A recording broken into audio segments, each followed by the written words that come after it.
IPhone 14 pro release হওয়ার 1 বছর হয়ে গেল।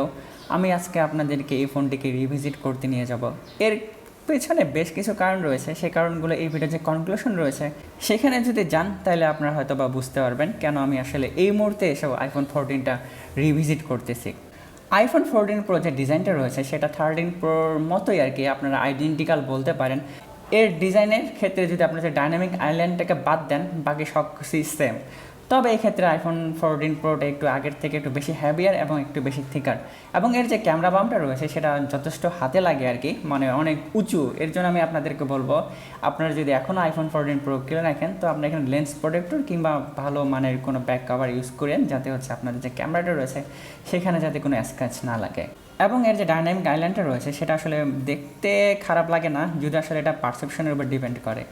আইফোন 14 প্রোতে রয়েছে 6.1 গর্জিয়াস একটা ডিসপ্লে। এর পিক যে ব্রাইটনেস রয়েছে সেটা 1600 নিট, আর আপনারা যদি আউটডোরে যান সেখানে আপনারা 2000 নিট পর্যন্ত পাবেন। তাহলে বুঝতেই পারতেছেন যে এর ভিজিবিলিটিটা আপনারা কত অ্যাডভান্টেজেস পাবেন। আপনারা যদি একদম কড়া রোদের মধ্যেও নিয়ে যান, আপনারা যদি আপনাদের ফোনে যে ব্রাইটনেসটা একটু ফুল করে দেন তাহলে কিন্তু আপনাদের যে কন্টেন্ট রয়েছে সেগুলো কিন্তু আপনারা খুব ভালোভাবে দেখতে পারবেন, এবং এটা যে কোনো সূর্যের আলোর একটা ডিস্ট্রেশনের একটা বিষয় রয়েছে সেটা একদমই হয় না। এর যে ডিসপ্লেটা রয়েছে সেখানে এলটিপিও ডিসপ্লে টেকনোলজি ইউজ করা হয়েছে। তো এই ডিসপ্লেটা আসলে 120 হার্টজ টু 1 হার্টজ পর্যন্ত ওঠানামা করতে পারে। যদিও এই টেকনোলজিটা আইফোন 13-এর ক্ষেত্রেও ছিল, কিন্তু আইফোন 14 প্রোতে তারা প্রথমবারের মতো অলওয়েজ অন ডিসপ্লে ফিচারটি তারা এখানে অ্যাড করে। যদিও অ্যাপেল কখনো অ্যান্ড্রয়েডকে সরাসরি কপি করবে না, তো এরা হচ্ছে এদের মতো করেই অলওয়েজ অন ডিসপ্লেটা প্রথম ইমপ্লিমেন্ট করে আর কি, যখন তাদের iOS 15-এর একটা প্রথম আপডেট আসে। তো এই ক্ষেত্রে দেখা যায় তো কি, আমরা যদি এর অলওয়েজ অন ডিসপ্লেটা অন করে রাখি তো সেক্ষেত্রে দেখা যায় যে জাস্ট ওয়ালপেপারটা রয়েছে যেটা ব্যাকগ্রাউন্ডে সেটা জাস্ট ডিম হয়ে যায়। এটা আসলে অনেক সময় মনে হয় যে আপনাদের যে স্ক্রিনটা রয়েছে সেটা টার্ন অনই আছে।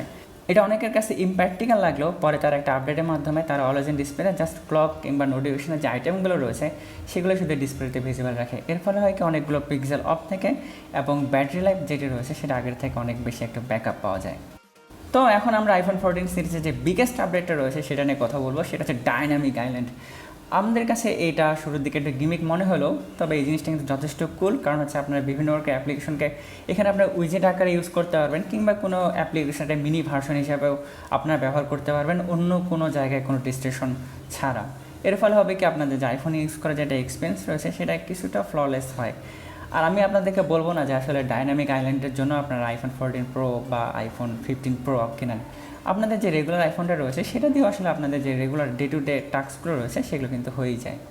ডাইনামিক আইল্যান্ডের পরে আইফোনের যে বড় একটা আপডেট রয়েছে সেটা হচ্ছে এর মেইন ক্যামেরা মেগাপিক্সেল বাড়ানো। আগে সেটা 12 মেগাপিক্সেল ছিল, তবে এবার তারা হচ্ছে 48 মেগাপিক্সেল 16 মিলিমিটার লেন্স অ্যাড করে। এছাড়াও তো আগের মধ্যে টেলিফোটো এবং যে আলট্রাওয়াইড ক্যামেরাগুলো যেগুলো ছিল আর কি, সেগুলোতে তারা স্লাইড ইমপ্রুভমেন্ট আনে। আইফোন 14 প্রো যে ক্যামেরা রয়েছে তার মধ্যে সবথেকে বেশি ম্যাজিক্যাল লেগেছিল আর কি আমার কাছে লো লাইট ফটোগ্রাফি। আপনারা যদি এই ফোন দিয়ে লো লাইট ফটোগ্রাফি তোলেন তাহলে আপনারা বুঝতে পারবেন যে আইফোন কেন ক্যামেরার জন্য আসলে বেস্ট। যদিও ডে লাইটের যে ফটোগুলো রয়েছে সেগুলো অনেকটা আইডেন্টিক্যাল লাগে আগের মতোই, তবে আপনারা যদি নাইট মোডে কিংবা রাতেরবেলা যে কোনো ছবি তুলেন তাহলে আপনারা এখানকার ম্যাজিকটা দেখতে পারবেন।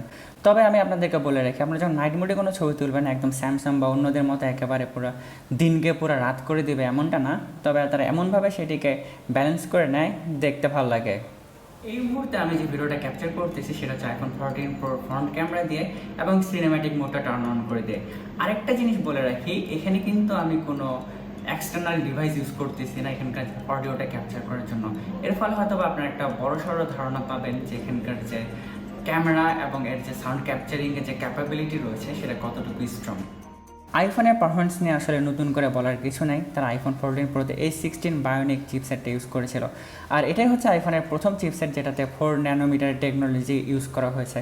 যে কোনো একটা চিপসেটের যে ট্রানজিস্টরের সাইজ যত কম হবে সেই ফোনটা তত বেশি এফিসিয়েন্সি হবে এবং গরম তত কম হবে।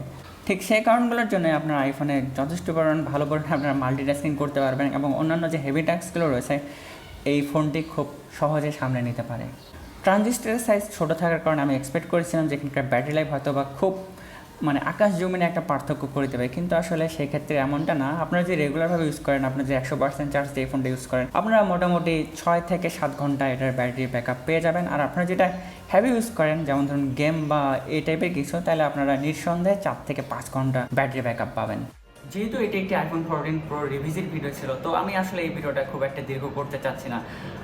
এখন আপনাদের মনে একটা কোশ্চেন আসতে পারে, আইফোন 15 সিরিজ তো কিছুদিন পর রিলিজ পেতে যাচ্ছে, তো এই মুহূর্তে এসে আমি কেন আইফোন 14 প্রো নিয়ে কথা বলছি? আমি আপনাদেরকে বলে রাখি, নেক্সট যে আইফোনগুলো রিলিজ পাবে, আমরা সাধারণত আইফোনের ওয়েবসাইটগুলোতে অফিসিয়ালি যে প্রো মডেলগুলো রয়েছে সেগুলো কিন্তু $999 মানে $999 বা $1000 মধ্যে আমরা এই প্রাইস পয়েন্টগুলো দেখতাম আর কি।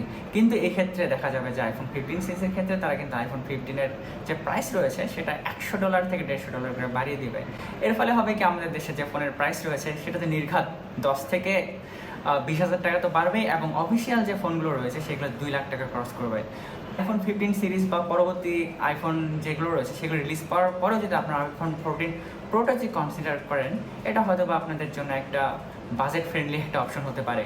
যদিও আসলে লাখ টাকাকে আমরা কখনো বলতে পারি না যে সেটা হচ্ছে একটা বাজেট ফ্রেন্ডলি কিছু, কিন্তু তার উপরেও আর কি বলতে হয়।